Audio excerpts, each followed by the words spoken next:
to the show where we share the stories of the many who intersect with our healthcare system but are rarely heard from. My name is Kevin Poe, founder and editor of Kevin MD. Rate and review the show at kevinmd.com/rate. Subscribe at kevinmd.com/follow. Today we welcome back on the show Erin Paterson. She is a writer and she's the author of the book All Good Things, a memoir about genetic testing, infertility, and one woman's relentless search for happiness. Erin, welcome back to the show. Thank you so much for having me.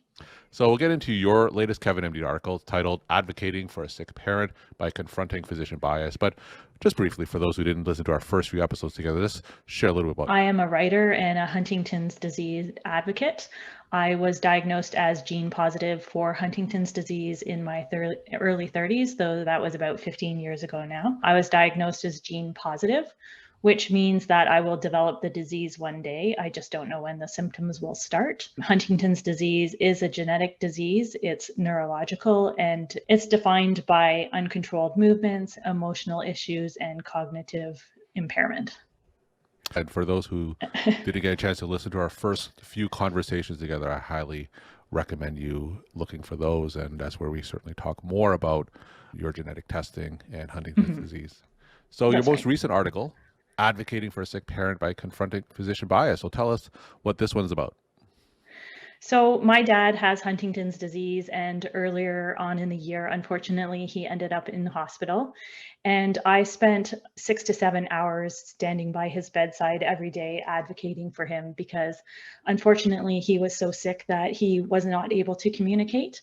He lost his voice and it could only whisper out one-word answers. He was on oxygen and he was so weak that he could barely even lift his arm or open his eyes. And most of the time he was asleep, except for when he briefly woke up to have something to eat. And I found that most of the doctors and nurses and specialists that came in to treat him or try to figure out what was wrong with him would jump to blaming Huntington's disease for the reason that he had ended up in hospital. And I found that I was spending the majority of my time explaining to them what Huntington's disease was and pushing them to look past that disease to find the underlying cause or the real reason that he was in hospital. So every condition was about what my dad's baseline was. So my dad has late onset Huntington's disease, which is not as common. Most people tend to start developing symptoms of Huntington's disease in their 30s and 40s. My dad didn't develop symptoms until he was in his late 50s, and he's 78 years old and still doing pretty well. So that's not really the norm for that disease. But people would walk in and assume that it was normal for him to be bedridden, or it was normal for him not to be able to feed himself or to be able to express himself. So most of my time I was saying, this is not my dad's normal. He was just playing shuffleboard last week with my cousin. I just had a phone conversation with him on the phone a couple of days ago. And he normally walks down to the dining hall of his retirement home and eats supper by himself. So those were all the conversations that we had. And oftentimes people would just say, maybe this is just his disease progressing. And I would have to constantly say, this isn't what disease progression looks like for Huntington's disease. There's got to be another reason why he's so sick. So I found that experience just to be very exhausting because there I was extremely worried that my dad was even going to make it. And I had to keep speaking to every single person. And there were a lot of people coming in and out about this. And I'm not surprised that it happened. And I don't blame the doctors or the nursing staff for this happening. I just felt it was really important to write an article to serve as a reminder for professionals, medical professionals, to just stop and think about what biases they might be walking into the hospital room with. Now, I know you can't speak on behalf of those medical professionals, but why do you think they would jump to a progression of Huntington's disease as an explanation for your father's symptoms? I think maybe it might have seemed like the most logical thing to them. I'm not really 100% sure. Again, he has late onset, so a lot of people are in much worse condition than that. I guess it must have just seemed like that could be the thing, that could be the reason. So I was glad I was there to push them to look past that and say, no, I don't think that's the reason. I think you should check out these other things. So Take us into the room and when someone came in with those preconceived notions and you pushed back on that.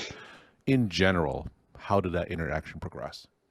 I was actually pretty surprised. People were pretty open to listening to me. I didn't really get any dirty looks or bad feedback from people. I got the feeling that they understood that I was just a caring daughter who wanted the best for my dad. So they were open to looking at the things that I was suggesting. So it was a good experience that way. Did you have any trepidation to speaking up? Because there are a lot of patients and their families who are a little bit more on the timid side and may have second thoughts about speaking up against the healthcare team. What was their thoughts? Did you have any trepidation or difficulty in doing that? No, I was just kind of I was in the moment and Hmm. I knew this is what I needed to do to get my dad the help that he needed. So I really didn't think twice about it. I would say things in a kind way and I don't ever want to offend anybody, but I wasn't worried about the fact if they did get offended. I just thought it was most important to say, "No, I don't think it's this. I think it's something else. You need to look at something else." So tell me what happened next. You pushed them to look for something else. How did the healthcare team respond? Did they do any further tests? Did your interaction with them push them in a different direction?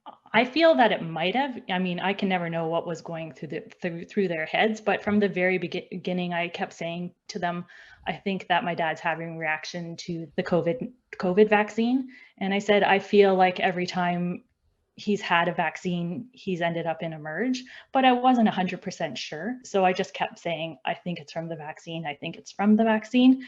And it did take about 3 or 4 days for us to finally come to the conclusion that yes, after they tested all these round of things, that yes, he did have myocarditis from the vaccine.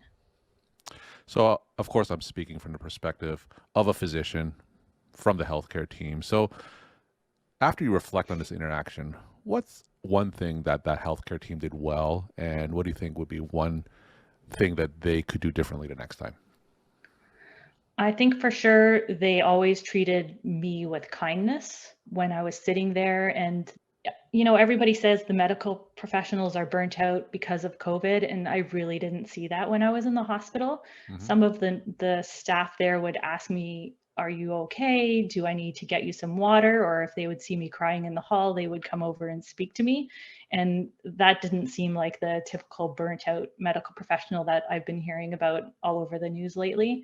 So I think it was really lovely that they were so kind to me, a caregiver, especially because it was during COVID and there were restrictions on visitors, and I was the only visitor allowed in to see my dad. Hmm. So I was carrying that burden of being his caregiver all by myself, which was a really difficult experience. And tell us one thing that we could have done differently if this interaction were to happen again. I think it's really important that medical professionals look at every patient as an individual. And I know that they're coming into the room with their experiences of certain disease, and sometimes they have a little bit of experience, and sometimes they have a whole lot of experience. And I think it's really important to consider that your experience with the disease should just be a starting point. And I think it's really important for patients to be looked at as individuals. And I think they'd be better served if they looked at the individual and their individual circumstances and needs. As I mentioned, my dad's Huntington's is late onset. So people weren't expecting him to behave the way he did, but Hmm. they should have quickly realized that he was different than other HD patients, but that wasn't always the case. So even though for my dad, it might take him 20 seconds to answer a question, that doesn't mean that he's not mentally aware. And the fact that he can only give you one word answers doesn't mean that he shouldn't have a say in his medical care. And he has to just be treated differently than people who don't have those deficiencies. And he was on a floor with lots of other elderly patients. So I found it hard to believe that he was the only one who was in a situation who was slow to respond. For him, he just needs you to ask just one question at a time. Hmm. And he needs 10 to 20 seconds to answer that question. And he needs to be looked at and asked that question. And the doctor shouldn't look at me and ask those questions because it's easier to get the answer out of me. I Hmm. think that the patient, even if they're cognitively impaired, deserves to have a say in their healthcare, 100%. Another issue we faced was that he was in the hospital for 6 weeks, so a lot of other things came up, is that most of the nursing staff wrote in his medical file that he was nonverbal, and that's simply not the case. The problem was they just didn't take the 10 to 20 seconds to slow down and to wait for everything to process in his brain and for him to be able to spit out an answer. And that medical file is going to be following him around. So if he ever ends up in hospital again, that's what future doctors and nurses are going to see. So I think it's just really important to really consider what's going into those medical records. Did you feel that your medical team had any experience with Huntington's patients? I only knew that they did because I found out through word of mouth that a friend of mine's mom had been in the same hospital and in the same ward, and she had Huntington's disease. So I did know they had a little bit of experience with it. But it is a rare disease, so there's not a lot of patients out there every day with Huntington's, right? So for those clinicians who may be listening to the show, what are some things that we need to keep in mind whenever we treat Huntington's patients? That they are a person and they're in there. And just sometimes with Huntington's patients, when you look at them, their eyes may seem glazed over, and it might not look like they're even looking at you or listening to you, but they are able to respond to what you're asking them.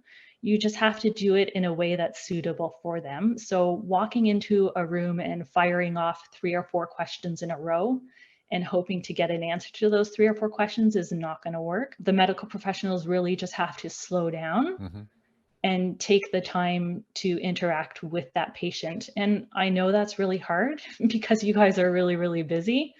But if you don't do that, then you're not going to get the answers that you need from the patient or from the patient's family. We're talking to Erin Paterson. She is a writer, and she's the author of the book, All the Good Things, a memoir about genetic testing, infertility, and one woman's relentless search for happiness. Erin, as you reflect on this episode, what kind of wisdom and advice can you give to other families who may be in similar positions and need to advocate on behalf of family members in the hospital? Don't give up. When you're in the hospital, and in the first week, I was really gung-ho and talking to every single person, and I stuck around for all of the shift changes so that I could make sure when the new nurse came on at 7 o'clock, I would be there to explain my dad's condition to them and explain how he needs to be treated and interacted with. But eventually, you know, at the 4 or 5 week mark, I was getting tired, so I didn't do that as much. So I guess my advice would be just to keep it up and to do things like ask them to write up a communication plan so that that communication plan is in your parents' file, so that when a new nurse or doctor comes on shift, they can see that communication plan. And even doing things like writing up critical details. I know in a lot of hospital rooms, they have whiteboards. So having the critical details about how to care for your parent on that whiteboard is important. I know that the nurses would use the whiteboards and come in and write things, but then I would also write some notes on there for them as well. So I think it's just, even though it's exhausting, you just have to keep it up. And by doing that, you're ensuring that your parent gets the treatment that they deserve. And my final question, what are some of your take-home messages that you want to leave with the Kevin MD audience? The take-home message would just be to slow down if you can, listen to the patient and speak to the patient as much as possible, even though it's so difficult to do sometimes when you're really busy. Erin, thank you so much for sharing your story, time, and insight. Thanks again for coming back on the show. Thank you so much for having me.